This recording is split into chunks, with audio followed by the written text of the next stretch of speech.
आज हम page number 125 से चलने वाले हैं।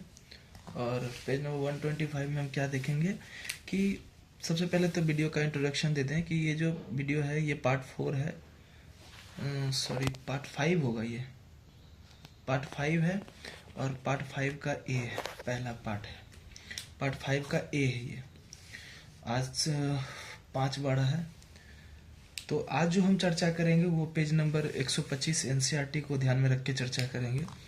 क्या कहता है, क्यों ये आता है। अच्छा, पिछले क्लास में हमने थेल्स के अकॉर्डिंग देखा था, थेल्स थ्योरम से, कि ये देखा था कि अगर कोई थ्योरम है, मतलब अगर कोई ट्रायंगल है और वो ट्रायंगल का कोई एक साइड के पैरेलल अगर कोई लाइन ड्रॉ कर दें तो वो जो लाइन जहाँ जहाँ इंटरसेक्ट करता है वहाँ से, है ना, बाकी के दो साइड को बराबर रेशियो में बांटता है। तो AD upon DB is equal to AE upon EC, ये रेशियो था थेल्स के अकॉर्डिंग।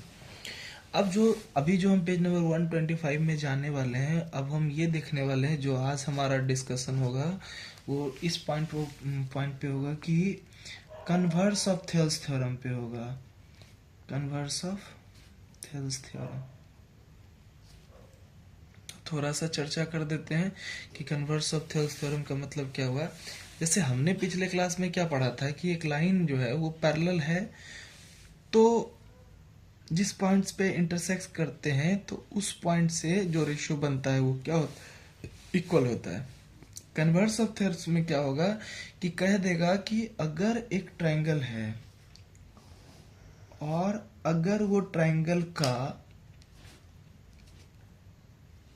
एक ट्रायंगल है और उस ट्रायंगल के कोई दो साइड जो एक ऐसे पॉइंट से इंटरसेक्ट हो रहे हैं जहां से वो दोनों सेम रेशियो में बन रहे हैं। जैसे कि अगर ये पॉइंट D है, ये पॉइंट E है, तो साइड AB जो है D पे इंटरसेक्ट हो रहा है और साइड AC जो है वो E पर एक पॉइंट है जहां से इंटरसेक्ट हो रहा है।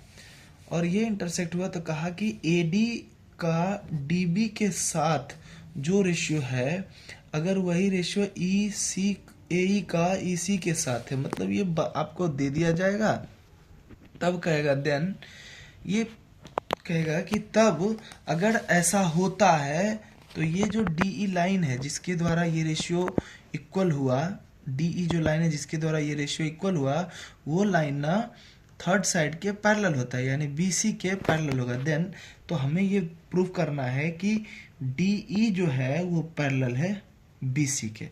तो ठीक कन्वर्स ऑफ थेल्स थ्योरम यही हुआ कि पहले कहा था कि अगर साइड पैरेलल जाता है तो अदर दो साइड को इंटरसेक्ट जिस पॉइंट पे करता है सेम रेशियो में करता है।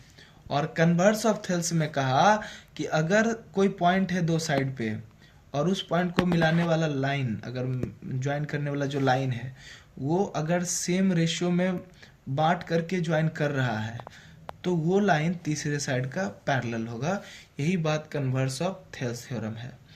तो पेज नंबर 125 में अब हम ये समझने वाले हैं कि इसकी एक्टिविटी को हम देख लेते हैं कि ये काम कैसे करता है। ठीक है, तो अभी हम उसी पे चर्चा करेंगे।